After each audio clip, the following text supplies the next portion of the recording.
नमस्कार, मी आहे दीपाली आणि माझ्या चॅनलवर तुमचे स्वागत आहे. मी कथा घेऊन येत आहे मन माझे तुझे झाले, सीझन 2, भाग 21. सकाळी गौरीला जाग आली. तिने पाहिले ती मंदारच्या मिठीत होती. मंदार खूप शांत झोपला होता. गौरी उठली, तिचे आवरले, बाहेर गेली.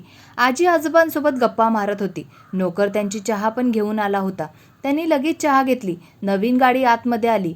गौरी आणि आजोबा तिकडे बघत होते. कोण आलं असेल? ते पण सकाळी सकाळी ते विचार करतात.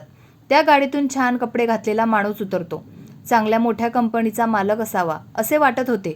तो कोण असेल? सगळे विचार करत होते. आजोबा हळूच त्या व्यक्तीकडे गेले. कोण हवं आहे? त्यांनी शांतपणे विचारले. मी अशोक, मला मंदार देशमुख त्यांच्याशी बोलायचं आहे, तो नम्रपणे म्हणाला. आत या. आजोबा शांतपणे म्हणाले. तुम्ही इथले माळी आहात का? अशोकने सहज विचारले. आजोबांनी मात्र काही उत्तर दिले नाही. त्यांच्या नजरेत फक्त शांतता, गंभीरपणा होता. गौरी आणि आजी थोडं दूर उभ्या होत्या. अशोक घरात शिरत असताना सरिता त्यांच्या समोर आल्या. बाबा, मीच तुम्हाला बोलवायला येत होते. आज एवढा लवकर कसे आलात? सरिता प्रेमाने म्हणाल्या. सरिताचे शब्द ऐकून अशोकला लाजल्यासारखे वाटले. काही क्षणापूर्वी त्याने आजोबांना माडी समजले होते. मान खाली घालून तो घरात शिरला. सरिता किचनमध्ये निघून गेल्या. गौरी, जरा मंदारला बोलवून आण, आजोबा म्हणतात. गौरी मंदारला बोलवण्यासाठी आत गेली. आजी हळुवारपणे आजोबांजवळ येऊन उभ्या राहिल्या. किचनमध्ये पोहोचल्यावर सरितांनी नोकरांना पाणी आणायला सांगितले. घरात एक वेगळीच शांतता दरवळत होती. अशोक आजूबाजूला नजर फिरवत होते. घरात किती माणसं आहेत? एवढे लोक एकत्र राहतात? तो मनाशीच म्हणाला. आजोबा शांतपणे त्याच्याकडे बघत होते. हे काका कदाचित मंदारचे आजोबा असावेत. अशोकच्या मनात आले. तो पुढे म्हणाला. नोकर आहे तरी सरिता स्वतः किचनमध्ये गेल्या. आम्ही तर हाक मारतो आणि काम घेतो, मग आपण त्यांना पगार कसला देतो? त्यांचा आवाज थोडा टोचणारा होता. तोवर गौरी मंदारला रूममध्ये गेली. मंदार उठला. तुम्हाला भेटायला कोणीतरी आलं आहे, ती म्हणाली. मंदार आधी उठून फ्रेश होऊन तयार होतो. आताच यांच्यासोबत डील झाली आहे. थोडा वेगळा स्वभाव आहे. कुटुंबाला वेळ देतो की नाही माहिती नाही. चल पाहू काय बोलतो, मंदार हसत म्हणाला. दोघं बाहेर आले. तोवर विनायक आणि कैलास हॉलमध्ये आले. इंदू साहिलच्या रूममध्ये त्याला उठवायला जात होती. रिद्धी अभ्यासात गुंग होती. हे सगळं पाहून अशोक डोळे विस्तारले. किती लोक? तो थक्क झाला. आजोबांनी स्मित हास्य करत स्पष्ट केले. माझी 2 मुलं, त्यांची कुटुंब, आम्ही सगळे एकत्र राहतो. मंदार माझा नातू आहे आणि गौरी ही त्याची पत्नी, आजोबा अशोकला सांगतात. अशोकने आश्चर्याने विचारले. तुमच्या घरात एवढे लोक, तुम्हाला कंटाळा नाही येत का? एवढा वेळ द्यावा लागतो? आजोबा हसले. आपल्या माणसांसाठी वेळ काढावा लागतो. पैसा आज आहे, उद्या नसेल, पण माणसं कायम आपली राहतात, ते शांतपणे म्हणाले. अशोकला आजोबांचे बोलणे त्यांना काहीसे आवडले नव्हते, पण त्यांनी तिथे वाद घालणे टाळले. तेवढ्यात मंदार आला. हॅलो मिस्टर अशोक, तो म्हणाला. हॅलो मंदार, अशोकने हात मिळवत उत्तर दिले. आपण ऑफिसमध्ये झाले असते ना, मग घरी कशाला आलास? मंदार म्हणतो. आपली डील सक्सेसफुल झाली आहे, त्यासाठी मी उद्या पार्टी ठेवली आहे. तुला इन्व्हाइट करायला आलो, नंतर मग मला दुसरी मीटिंग होती, अशोक म्हणतात. कॉंग्रॅच्युलेशन, मंदारने त्यांचा हात हातात घेत म्हटले. चला आधी नाश्ता करून घ्या. गौरी, रिद्धीला बोलवून आण, सरिता म्हणतात. अशोक उठून निघणारच होते, पण आजोबा आणि मंदारने त्यांना थांबवले. इंदू मावशीला बोलवून आण, सरिता म्हणाल्या. मी आले ग, आतून शांता आजीचा आवाज आला. तो आवाज ऐकताच अशोक दचकला. आवाज ओळखीचा वाटला. त्याने वळून पाहिले आणि क्षणभर शॉकच झाला. आई, आई इथं कशी काय राहते? तो मनाशीच म्हणाला. त्याने पाय थरथरत होते. अशोक अचानक उभा राहिला. मंदार आणि बाकी सगळे त्याच्याकडे आश्चर्याने पाहत होते. अरे खाली बसा, असं का उभा राहिलात? आजोबा हळुवारपणे म्हणाले. अशोक हळूहळू खाली बसला. तेवढ्यात शांता आजी येऊन त्याच्या शेजारीच बसल्या. त्यांनी अजून नीट पाहिले नव्हते. त्याला वाटले घरातलंच कोणी असेल. अशोकने थरथरत्या आवाजात हळूच हाक मारली. आई. शांता आजी दचकल्या. त्यांनी अशोककडे पाहिलं आणि क्षणभर शब्दच सुचेना. तू इथं काय करत आहेस? शांता आजीचा आवाज थरथरला. अशोक मनाशी प्रश्न लपवत शकला नाही. मंदारकडे काम होते, पण तू इथं काय करते? आणि यांना तू कशी ओळखतेस? शांता आजीच्या डोळ्यात पाणी दाटले. पारू माझी बहीण आहे, म्हणून मी इथं आहे. तुम्हाला म्हातारीसाठी वेळ कुठं असतो, पण बघ त्यांच्या घरात किती आनंद आहे. सगळे एकत्र राहतात, सुखदुःख वाटून घेतात, शांताजी म्हणतात. अशोक निशब्द झाला. काहीतरी बोलायचे होते, पण शब्द घशातच अडकले.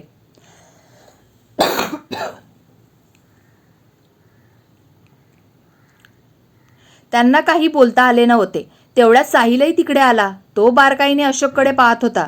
यांना कुठेतरी पाहिलंय, तो मनासीच विचार करत लागला. आजोबांनी त्यांच्याकडे पाहून विचारले, साहिल असं काय बघतोय? ते कोण आहेत? साहिल सरळ विचारून बसला. मंदारच्या ओळखीचे आहे, त्यांना डील यशस्वी झाली आहे म्हणून भेटायला आलेत. आजोबा शांतपणे म्हणाले. खूप मोठी व्यक्ती दिसते, पण चेहरा ओळखीचा वाटतो. साहिल पुटपुटला. तो डोक्याला हात ठेवून आठवण्याचा प्रयत्न करू लागला. काय विचार करत आहेस? आजोबा पुन्हा विचारतात. साहिलने आजोबा आणि बाकीच्यांकडे बघितले. हे तर शांताजीचा मुलगा आहे. क्षणभर वातावरण शांत झाले. आजोबांचाही नजर आपोआप शांता आजी आणि अशोककडे वळल्या. साहिलचे शब्द ऐकताच हॉलमध्ये एकदम शांतता पसरली. हे शांता आजीचा मुलगा आहे? सगळ्यांचे डोळे एकाच वेळी अशोककडे वळले. अशोकच्या पायाखालची जमीन सरकली. त्याच्या कपाळावर घाम वाहू लागलात. शांता आजीच्या डोळ्यात आसवे दाटली. हो, हा माझाच मुलगा आहे. पण वर्षानुवर्षू मला आई म्हणून हाक मारली नाही याने. त्याच्या शब्दात हुरहुर होती. शांताजी म्हणतात. गौरी आणि मंदार सरिता सगळे आवक होऊन हे दृश्य बघत होते. मंदार पुढे होऊन सरकावून म्हणाला, म्हणजे तुम्ही दोघं आई आणि मुलगा आपण हे इतक्या वर्षांनी भेटता का? तो म्हणतो. अशोकचा चेहरा लाल झाला. तो शब्द शोधत होता, पण काही बोलता येत नव्हते. आजोबांचा आवाज मात्र शांत पण ठाम होता. आई वडिलांनी विसरणारा माणूस कितीही श्रीमंत झाला तरी आतून गरीबच राहतो अशोक. आजोबा म्हणतात. अशोक खाली मान घालून बसला. त्याला काहीच उत्तर देता आले नाही. आवाज घशात अडकून बसला. त्याला असे वाटत होते. आई, मी तुला घेऊन जाईन, अशोक म्हणतो. सगळे अशोककडे बघायला लागले. त्यांना शांता आजीला कुठे जाऊ द्यायचे नव्हते. शांता आजी शांतपणे अशोककडे बघत होत्या. हो, परत ऑफिसमध्ये निघून जाईल.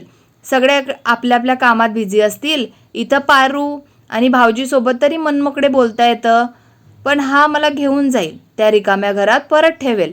शांता आजीच्या मनात विचारांची गर्दी झाली. तेवढ्यात अशोक म्हणाला, आई, काय विचार करतेस? चल, तुझ्या रूममध्ये जाऊन बॅग भरून आण, मला उशीर होतोय. शांता आजी हलक्याच हसल्या. अशोक, मी इथं खूप छान आहे. सगळे माझी काळजी घेतात. मी तुझ्यासोबत येणार नाही आहे. तुला भेटायचे असेल तर तू इथं येऊ शकतोस.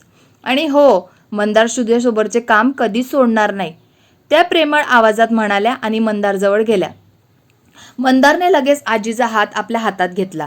मी कधीच त्यांच्यासोबत काम सोडणार नाही आजी, तो ठामपणे म्हणाला.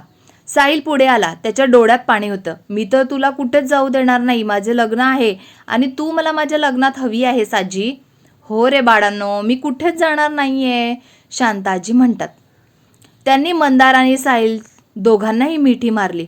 गौरीही भाऊक होऊन नजरेने बघत होती. आजींनी तिलाही मिठीत घेतले. अशोक हे सगळं निर्विकार नजरेने बघत होता. मनात काहीतरी झाले होते, पण होठांतून शब्द फुटत नव्हते. अशोक, नाश्ता करून जा, आजोबा शांत स्वरात म्हणाले. सगळे एकत्र डायनिंग टेबलवर बसले. घरात गोड आपुलकीचा माहोल दाटून आला होता. अशोकने थोडा छान नाश्ता केला. निशब्द उठून निघून गेला. गौरी, तू साहिल सोबत जा, मी रिद्धीला घेऊन जातो. तिची बाकीची तयारीही बघतो. मला ऑफिसला उशीर होईल, मंदार म्हणतो. ठीक आहे, गौरी हसत म्हणाली आणि ऑफिसला जायला तयार होऊ लागली. मंदार मग हलक्या पावलांनी रिद्धीच्या रूममध्ये गेला. रिद्धी, आवरले का? आपल्याला निघायला पाहिजे, मंदार म्हणतो. दादा, झालं आहे, चल आता निघू, रिद्धी म्हणते. मंदार आणि रिद्धी कॉलेजला जायला निघतात. साहिल गौरीला हाक मारतो. वहिनी, झाले का? तुम्हाला सोडून मला पण ऑफिसला जायचे आहे, साहिल म्हणतो. बाकीचे त्याला हसत असतात. साहिल लक्ष देत नाही. तो आणि गौरी लगेच निघून जातात. इंदू, उद्याची तयारी केली ना? साडी, दागिने, अजून काही असेल ते सगळं व्यवस्थित ठेवून दे, आजी म्हणतात. मी ठेवले आहे, तुम्ही एकदा बघून घेता का? मी तर घेऊन येते, इंदू म्हणते. मीच तुझ्या रूममध्ये येते, आजी म्हणतात. मावशी, तुम्ही पण चला, इंदू म्हणते. सरिता पण त्यांच्यासोबत जातात. आजी सगळ्या वस्तू बघतात. इंदूने सगळं बरोबर ठेवलं आहे, त्या मनातच म्हणतात. इंदू सगळं नीट ठेवून देते, आजी म्हणतात. इंदू सगळा सामान व्यवस्थित ठेवून देतात.